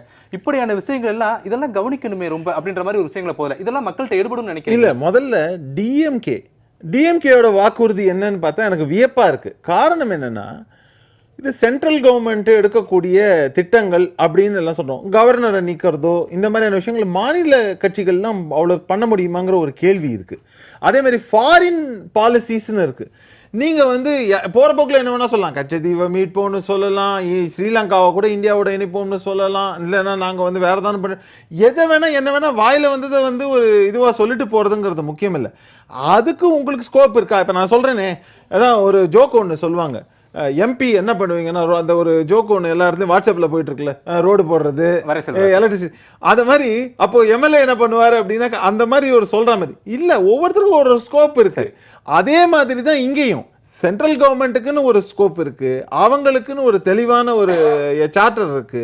இங்கேயும் அதே மாதிரி தான், அந்த மாதிரி மாநில அரசுகளுக்குன்னு அவங்களுக்கு இருக்கு. இப்போ நான் ஒரு உதாரணத்துக்கு சொல்றேன். இப்போ ஜிஎஸ்டி பத்தி பேசுறோம். ஜிஎஸ்டியை 2 பதியா பிரிக்கிறோம். மாநிலத்துக்கு வர வேண்டிய பங்கு உடனே வந்துருது. நீங்க மத்திய தொகுப்புலேருந்து நீங்க அடிஷனலா கேட்குறீங்க. அப்போ நீங்க வந்து 50% மேல நீங்க ₹1 28 பைசானா ஏற்கனவே ₹2 வந்ததுல ₹1 வாங்கிட்டீங்க, ₹1 28 பைசா.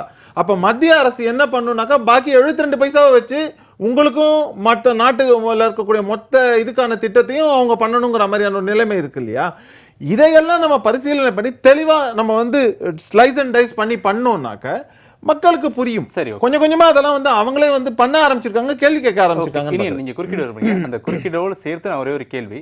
ரமேஷ் சிதராமன் சார் சொல்றது போல ஒவ்வொரு கட்சிகள் கொடுக்கக்கூடிய தேர்தல் வாக்குறுதிகள் எதிர்கால திட்டமிடல் இல்லை அப்படின்றத உணர்த்துதா? இல்லை, அப்படி இல்லை. நீங்கள் தேர்தல் அறிக்கை என்பது ஒரு விஷனரி ஸ்டேட்மெண்ட் தான். அது நாங்கள் வந்து ஆட்சிக்கு வந்தால் அல்லது எங்கள் கூட்டணி வெற்றி பெற்றால் நாங்கள் இதற்காக அழுத்தம் கொடுப்போம் அல்லது நாங்கள் இதை நடைமுறைப்படுத்துவோம் என்கிற ஒரு விஷனரி ஸ்டேட்மெண்ட் அது. சரிங்களா? அவங்க கொள்கையை பிரதிபலிக்கும் அது. இப்போ நீங்கள் 2021 சட்டமன்ற தேர்தலில் திராவிட முன்னேற்ற கழக காங்கிரஸ் இருந்தது. காங்கிரஸ் தனியாக தேர்தல் அறிக்கை விட்டது. ஆனால் காங்கிரஸ் ஆட்சிக்கு வரப்போகிறதில்ல. ஆனால் சட்டமன்றத்தில் காங்கிரஸினுடைய கொள்கை இது, எங்களுடைய நிலைப்பாடு இது அப்படின்றதுக்கு ஒரு தெளிவான விளக்கம் தான் அந்த நோட்டீஸ் அது.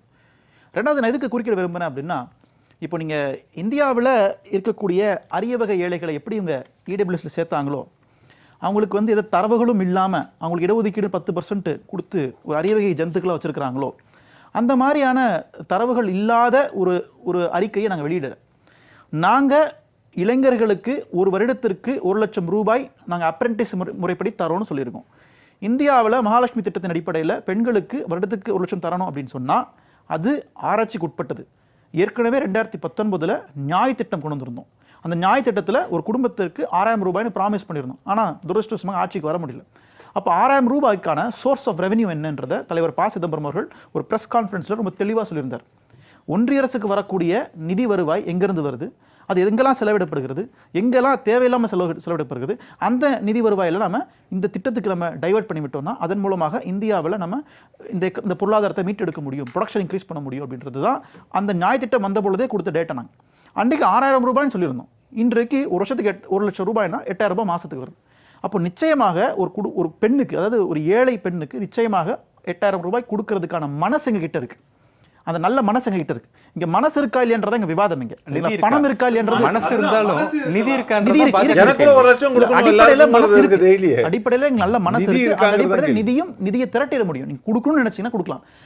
பெருந்தலைவர் காமராஜர் அவர்கள் மதிய உணவு திட்டம் போட ஆரம்பிக்கும் பொழுது நிதி இல்லைன்றதான் முதல் குற்றச்சாட்டு. ஆனால் அந்த நல்ல மனசு இருந்த காரணத்தினால தான் ஏற்கனவே நீதி கட்சி கொண்டு வந்த மதிய உணவு திட்டத்தை அவரால் நீட்டிக்க முடிஞ்சது.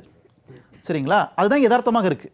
அப்போது நீங்கள் 3,000 கோடிக்கு நீங்கள் வந்து செலவைப்பீங்க, 8,000 கோடிக்கு சொகுசு விமானம் வாங்குவீங்க, 60,000 கோடிக்கு கார்ப்பரேட் கம்பெனிக்கு தள்ளுபடி செய்வீங்களா? இந்த பணத்தை நாங்கள் ஏழை பெண்கள் கொடுப்போன்றோம், வேற ஒன்றும் நாங்கள் சொல்லலை. இனி ஒரே ஒரு கேள்வி. நாடாளுமன்றத்தில் காங்கிரஸ் உள்ளிட்ட எதிர்க்கட்சிகள்லாம் போராட்டம் நடத்தினப்ப எனக்கு ஞாபகம் இருக்குன்னா நாடாளுமன்றத்தில் செய்தியாளர் இருந்திருக்கோம். அப்போ காங்கிரஸ் வைக்கக்கூடிய முக்கியமான குற்றச்சாட்டுகளில் ஒன்று, போதிய நிதி இல்லை, இவங்களுடைய தவறான கொள்கையின் காரணமாக தான் இந்தியாவுடைய வருவாய் ரொம்ப பாதிச்சிருச்சு அப்படின்றாங்க. இப்போ அப்படிப்பட்ட ஒரு நிலைமையில் இருக்குன்னு காங்கிரஸ் உள்ளிட்ட கட்சிகள் குற்றச்சாட்டு. அப்படி நீங்களே குற்றச்சாட்டை வச்சுட்டு அதே இந்தியாவுடைய அரசாங்கத்தை வச்சு நீங்க எப்படி இவ்வளவு ₹1,00,000 நாங்கள் கொடுப்போம், இப்படியான இந்த வாக்குறுதி மட்டும் இல்லை, இன்னும் ஏராளமான வாக்குறுதிகள், இதெல்லாம் எப்படி செயல்படுத்த முடியும்? அப்போ இதெல்லாம் விஷன் நீங்க சொல்றதை பார்த்தா நாங்கள் எப்பயோ செய்வோம், திமுக சொல்ற மாதிரி நாங்கள் இப்போ செய்வோம்னு சொன்னோமா அப்படின்ற மாதிரி இல்லை. சரி, உங்களுக்கு நிதி நெருக்கடி எப்பவுமே இருக்கும் சார். ஃபிஸ்கல் டெஃபிஷிட் எப்பவுமே மைனஸில் தான் இருக்கும். அது ப்ளஸில் இருக்குன்ற அவசியம் இல்லை. ஒரு அரசு என்பது மக்களுக்கு தான் செயல்படும். அந்த அடிப்படையில் நீங்கள் ஃபிஸ்கல் நிதி பற்றாக்குறை 1% கீழே போனால் கூட பரவாயில்ல. அதன் மூலமாக நீங்கள் இங்கே உற்பத்தியை பெருக்க முடியும், மக்களுடைய வாங்கும் சக்தியை பெருக்க முடியும்னா அது முதலீடு தான். அது செலவு அல்லது, அது இன்வெஸ்ட்மெண்ட். அது அப்படி தான் நாங்கள் பார்க்குறோம். இப்போ எங்ககிட்ட இருக்கிற தலைவர்களோ இல்லைன்னா எங்ககிட்ட இருக்கக்கூடிய அமைச்சர்கள், முன்னாள் அமைச்சர்கள் எல்லாருமே பொருளாதார அறிஞர்கள். சரிங்களா? எங்கள் அமைச்சர்கள் யாரும் வந்து பொருளாதார அடிப்படை அறிவு கூட இல்லாமலாம் இல்லைங்க. அதனால் இவங்க எல்லாம் ஆராய்ச்சிக்கு உட்பட்டு பல ஆய்வுகளுக்கு அடிப்படையில் தான் நாங்கள் வந்து இந்த பணத்தை கொடுக்க முடியும், நாங்கள் ரொம்ப தெளிவாக நாங்கள் வந்து பதிவு பண்ணியிருக்கோம் இங்கே. அதனால் இதுதான் என்னுடைய கருத்து இங்கே இருக்குது. காரை செல்வராஜ் சார், குறுக்கீடு விரும்புனீங்க, அதோட கருத்து. ஒன்றும் இல்லை, இந்த போதைப் பொருள் கடத்தல் பற்றி பேசுகிற பொழுது கவலையோடு தான் நம்ம பேசணும். எங்கே இருந்தாலுமே அது வந்து நாட்டிற்கு மிகப்பெரிய ஆபத்தை விளைவிக்கக்கூடிய, ஏற்கனவே இளைஞர்களுக்கு வேலை வாய்ப்பு இல்லை, இந்த போதைப் பொருட்கள் என்பது மிகப்பெரிய பாதிப்பை கொடுக்கும். வடகிழக்கு மாநிலங்கள் வழியாக வந்து கொண்டிருந்தது, இன்றைக்கு குஜராத்தை மையம் கொண்டிருக்கிறது என்கிறத என்னுடைய குற்றச்சாட்டு. பிடித்தது இப்போ சமீபத்தில் ஒரு 15 நாட்களுக்கு பின்னால் ஒரு பெரிய கண்டெய்னர் பிடிச்சிருக்காங்க. பிடித்தது அது, பிடிக்காது எவ்வளவோ நமக்கு தெரியாது. தமிழ்நாட்டிலையும் இந்த புழக்கம் இருக்கிறது, காவல்துறை கைது செய்கிறாங்க. அதையும் தாண்டி இன்றைக்கும் புழக்கம் இருந்து கொண்டிருக்கிறது என்பதுதான் உண்மை. அதனால் எதையும் நியாயப்படுத்திட முடியாது. ரெண்டாவது, பெண்களுக்கு எதிராக வந்து மோடி அவர்கள் ராஜஸ்தானில் பேசலாமான்னு கேட்கறதுக்கு மேலே நான் இன்னொரு 3 செய்திகளை சேர்த்து சொன்னேன். ராஜஸ்தானில், பீகாரில், மத்திய பிரதேசத்தில், உத்தரப்பிரதேசத்தில் பேச முடியாது என்று சொன்னது என்பது ஒட்டுமொத்தமாக அந்த மக்களுடைய நிலையை எடுத்து காட்டுவதற்காக தவிர தனிப்பட்ட முறையில் வைப்பதற்கு இல்லை. காங்கிரஸ் கட்சி, திராவிட முன்னேற்ற கழகம், இந்தியா கூட்டணியுடைய கட்சிகளுடைய தேர்தல் அறிக்கையினுடைய ஒட்டுமொத்த சாராம்சம் என்னன்னா சமூக நீதி, சமத்துவம், மாநில உரிமைகளுக்கு முக்கியத்துவம், இந்த நாட்டில் ஒற்றுமையை ஏற்படுத்த வேண்டும், ஜனநாயகத்தை காக்க வேண்டும். இந்த முக்கிய இந்த 5 கூறுகளை உள்ளடக்கி சுற்றித்தான் இந்தியா கூட்டணி என்கிற இந்த மிகப்பெரிய கூட்டணியினுடைய தேர்தல் அறிக்கை அமைந்திருப்பது என்பது ஒரு பெரிய சவால் இல்லை. மிகப்பெரிய ஆளுமை மிக்க தலைவர்கள் எல்லாரும் ஒரே சிந்தனைக்கு வந்திருக்காங்க பாருங்க, அதை காட்டுகிறது. ரெண்டாவது, இந்த வேலை வாய்ப்பை பற்றி சொல்வது முக்கியமான ஒரு புள்ளி விவரத்தில் ஒரு கவலை அளிக்கக்கூடிய புள்ளி விவரம். உலகத்தில் இருக்கிற வேலை வாய்ப்பு இருக்கிற இளைஞர்களை 22% பேர் இந்தியாவில் இருக்கான். அதில் இப்போ என்ன நடந்துக்கு தெரியுமா? 2016-17க்கும் 22-23க்கும் வந்திருக்கிற CIIMEயோட புள்ளி விவரம். நான் வந்து அவங்க இந்த அனந்த நாகேந்திராணி நம்ம இப்போ பொருளாதார ஆலோசகர் இந்தியாவுக்கு வேலை வாய்ப்பை கொடுப்பது, சமூக சீர்திருத்தத்தை கொடுப்பதெல்லாம் ஒரு ஆட்சியினுடைய வேலை இல்லை அப்படின்னு சொன்னார் பார்த்தீங்களா? அது ஆட்சி அதிகாரத்தினுடைய குரல், அது ஒரு மோடியினுடைய குரலாக தான் நம்ம பார்க்க. அதெல்லாம் எங்கள் வேலை இல்லைன்னு ஒரு பொருளாதார நிபுணரே சொல்லிட்டார். அவங்க கட்சி அந்த ஆட்சியில் இருக்கிற ஒரு அதிகாரி சொல்லிட்டார். 2017-18 15 வயசுலேருந்து 30 வயசு வரைக்கும், 30 வயசுலேருந்து 45, 45 வயதுக்கு மேல், இந்த 3 பிரிவுகளாக அதில் பிரிச்சிருக்கிறாங்க. அதில் இந்த 15 வயதிலிருந்து 30 வயதுக்குள்ள இளைஞர்கள் வேலை பார்க்குற வேகம் எப்படி இருக்கும்? அவர்களுடைய எண்ணிக்கை 16க்கும் இந்த 23க்கும் 25%-லிருந்து 17% குறைந்திருக்கிறது. இது வந்து ஆராயப்பட வேண்டிய செய்தி, கவலை அளிக்கக்கூடிய செய்தி. இதெல்லாம் அவங்களுக்கு புரியுமான்னு தெரியாது. நீங்க வந்து வன்முறையேடு, கத்தியேடு, மதவாதம், அது மாட்டுக்கறி வச்சா போய் குத்து, அவனை வெட்டு, இதெல்லாம் இல்லை வேலை. இதுதான் வேலை நினைச்சுக்கிட்டாங்க வட இந்தியாவில். அது இல்லை வேலை.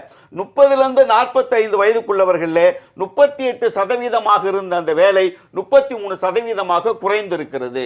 ஆனால் 45 வயதுக்கு மேல் வேலைக்கு போறாங்க பார்த்தீங்களா, அவங்க எண்ணிக்கை 37லேருந்து 49% உயர்ந்திருக்கிறது. 60 வயதுக்கு மேல இங்கே வேலை பார்க்கிறவங்களுடைய எண்ணிக்கை 6% உயர்ந்திருக்கிறது. 45 வயதுக்கு மேற்பட்டவர்களுடைய வேலை வாய்ப்பு எண்ணிக்கை ஒரு நாட்டில் உயர்கிறது என்று சொன்னால் 15லிருந்து 30 வயதுக்கு, இன்னைக்கு 28 வயசு இந்தியாவுடைய ஆவரேஜ் 28.7. இந்த இளைஞர்கள் வந்து ஒரு 12% வேலை வாய்ப்பை இழந்திருக்கிறார்கள் என்பதற்கான காரணத்தை இந்த ட்ரைலர்ல அவர் சொல்லியிருக்கணும். செல்வராஜ் சார், இப்போ நம்ம இவ்வளவு சொல்றோம் இல்லையா, சேதுராமன் சார் வரேன் சார், இப்போ இவ்வளவு சொல்றோம் இல்லையா, அதே நேரத்தில் தான் பிரதமர் சொல்றாரு, சேதுராமன் சார் சொல்றது கரெக்ட் நினைக்கிறேன், ரோசர் மேலான்னு நினைக்கிறேன், அந்த இளைஞர்களுக்கான வேலை வாய்ப்பெல்லாம் கொடுக்குது. நாங்கள் இவ்வளோ வேலை கொடுத்துருக்கோம் அப்படின்றத ரொம்ப வெளிப்படையாக தெரிவிக்கிறோம். காங்கிரஸ் கட்சி ஆட்சி காலத்தில் எவ்வளவு இளைஞர்களுக்கு வேலை கொடுத்தாங்கன்றத சொல்லுங்க அப்படின்னு பிரதமர் ஒரு கூட்டத்தில் பேசியிருக்காரு. அதாவது காங்கிரஸ் ஆட்சிகள் இவங்க போய் முதல்ல பேசுறதே தப்புங்க. ஒரே ஒரு புள்ளி வரும் சொல்லிடுறாங்க. மன்மோகன் சிங் ஆட்சி அமைக்கும் பொழுது இந்தியாவுடைய பொருளாதாரம் $709 மில்லியன் நோட் பண்ணிக்கங்க. 10 ஆண்டுகளில் முடிகிற பொழுது $2 ட்ரில்லியன் 2039 மில்லியன் $2.7 மடங்கு அதிகம். மன்மோகன் சிங் ஆட்சி காலத்தில் 2 ட்ரில்லியன்ல இருந்து இப்பொழுது வந்திருப்பது 3.75 ட்ரில்லியன். மோடி ஆட்சியில் 1.82 மடங்கு தான். காங்கிரஸ் ஆட்சி காலத்திலே 3 மடங்காக உயர்ந்த பொருளாதாரம் இந்த காலத்துல 1.25 மடங்கு தான் உயர்ந்திருக்கு. பிரதமருடைய ஒப்பீடே தவறுன்னு சொல்றீங்க. தவறு. வேலை வாய்ப்பு என்பது ஒட்டுமொத்தமாக மேக் இன் இந்தியா. யாராவது என்கிட்ட சேலஞ்ச் பண்ணா make in India start up பத்தி பேசுறதுக்கு யாரிடமாவது தகவல் இருந்தால், புள்ளி விவரம் இருந்தால் நான் தயார். ஒட்டுமொத்தமாக ஃபெயிலியர். வேலை வாய்ப்பை உருவாக்கக்கூடிய எதுவும் இல்ல. சரி, okay. 12% படித்த இளைஞர்கள் வேலை வாய்ப்பை இழந்திருக்கிறார்கள். சரி, okay. 26% வேலை பார்த்த மாத சம்பளத்துக்கு வேலை பார்த்த பெண்களுடைய எண்ணிக்கை இன்றைக்கு 16% சரி செல்வராஜ் சார், ஓகே, நேரம் ரொம்ப குறைவா இருக்கு. குற்றச்சாட்டு. ரவிச்சந்திரன் சார், நிறைவான கருத்து சுருக்கமா. 30 மார்க் வாங்கின நிலைமையிலேயே வச்சுக்கிட்டு இருந்தீங்க, ஒரே குடும்பத்துக்கு ஓட்டு போட்டுட்டு இருந்ததுனால அது டிஸ்இன்வெஸ்ட்மெண்ட் வந்ததுக்கப்புறம் மன்மோகன் சிங் என்கின்ற ஒரு இவர் வந்ததுக்கப்புறம் அது வந்து 50 வர்றதுக்கு முக்கி தள்ளி வந்தது. ஆனால் அதுக்கப்புறம் அதனுடைய வேகம் அதிகரித்ததுக்கு காரணம் இந்தியாவில் உண்மையிலேயே திறமை இருக்குது, அதில் எந்த மாற்று கருத்தும் இல்லை. அவங்கள உட்காந்து பாம்பாட்டிகள்னு நினச்சிக்கிட்டு ஒரு குடும்பத்தையே ஆராதிச்சுட்டு இருந்தீங்க இல்லையா, அதனால தான் அந்த பிரச்சனை வந்ததுன்னு தான் எடுத்து சொல்கிறோம். சரி, ஓகே. பொருளாதார அறிஞர்கள் காங்கிரஸில் நான் ஒரு வரியில் முடிச்சிடுறேன். எனக்கு ஏன்னா ஒரு பொருளாதார அறிஞரை பற்றி ரொம்ப பேசணும். ப. சிதம்பரம் ஐயா பொருளாதார அறிஞர் தான்.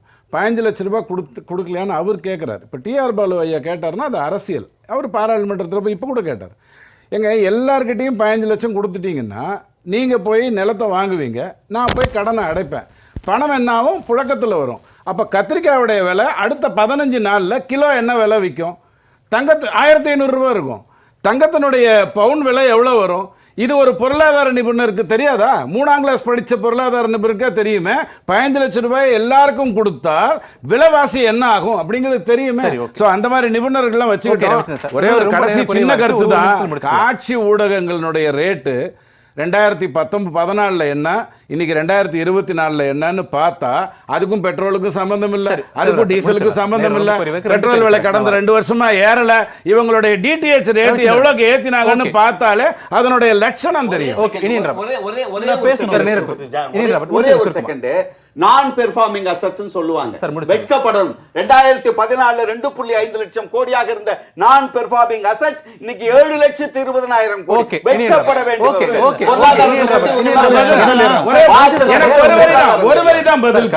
ஐயா, கவர்மெண்ட் வந்து ஒன்றை நான் பெர்ஃபார்மிங் அசெட்னு சொல்லலாம். அது 8 லட்சம் கோடியா இருக்கலாம், 10 லட்சம் கோடியா இருக்கலாம். வங்கி என்ன பண்ணுதுங்கிறது தான் முக்கியம். 10 ட்ரில்லியனோட 27 பேர் தப்பி ஓடி அதனுடைய அடிவரிகள் பேசக்கூடாது. 25 லட்சம் கோடியை கடனை தள்ளுபடி பண்ணும் ஆர்பிஐ என்ன பண்ணுது? கவர்மெண்ட் வந்து நான் பெர்ஃபார்மிங் அசெட் 25 லட்சம் கோடி கடனை தள்ளுபடி பண்ணது யாரு? செல்வராஜ் சார், 15 லட்சம் ரூபா கொடுக்கணும்னு நாங்க சொல்லல, மோடி தான் சொன்னாரு.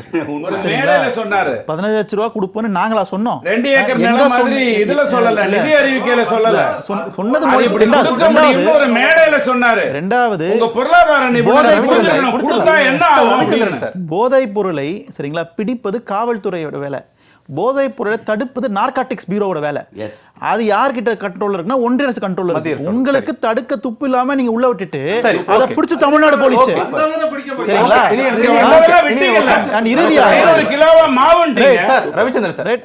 இறுதியாக காங்கிரஸ் ஆட்சியில பொருளாதாரம் என்னன்னு கேக்குறாங்க, இல்ல இளைஞர்கள் டேட்டா கொடுப்பாங்கன்னு கேக்குறாங்க. நீங்க காங்கிரஸ் ஆட்சியில அன்எம்ப்ளாய்மெண்ட் ரேட் ஒரு 4% தான், இன்னைக்கு 14% 2020. அது சொல்ல தேவையில்லையா? ஒரே ஒரு இல்ல சார், ஒரே ஒரு சொல்லணும்னா அதான் நம்ம மாற்றி மாற்றி இந்த இதை வந்து நம்ம கடந்த காலங்களையும் விவாதிச்சிருக்கோம், இன்னைக்கும் விவாதிக்கிறோம். இதற்கு முடிவு கிடையாது. என்னன்னாக்க இந்த இது தேர்தல் பரப்புரைங்கிறதுனால அது கொஞ்சம் எக்ஸ்ட்ரா சூடா இருக்கு அப்படின்னு பாக்குறோம். எல்லா சப்ஜெக்டையுமே நம்ம வந்து ஒவ்வொரு தனி விவாதமே தேவைப்படும். மக்களவை தேர்தலுக்கான பிரச்சார களம் என்பது சூடுபடுத்தக்கூடிய நிலையில பல்வேறு அரசியல் கட்சிகள் தலைவரும் தங்களுடைய பிரச்சாரங்களை தீவிரப்படுத்தி இருக்கிறார்கள். ஒரு பக்கம் அரசினுடைய திட்டங்கள், கடந்த கால அரசியல் நிகழ்வுகள், இப்படியான விஷயங்கள் பிரதிபலிக்கக்கூடிய நிலையில் மக்கள் யாருக்கு வாக்களிக்க போகிறார்கள், அடுத்த ஆண்டு மக்கள் யாரிடம் பொறுப்பை ஒப்படைக்கப் போகிறார்கள் என்பதெல்லாம் பொறுத்திருந்துதான் பார்க்க வேண்டும். நிகழ்ச்சியில் கலந்து கொண்ட விருந்தினர்களுக்கு நன்றி, நேயர்களுக்கும் நன்றி. மற்றொரு விவாத நிகழ்ச்சியில் சந்திக்கலாம். நன்றி.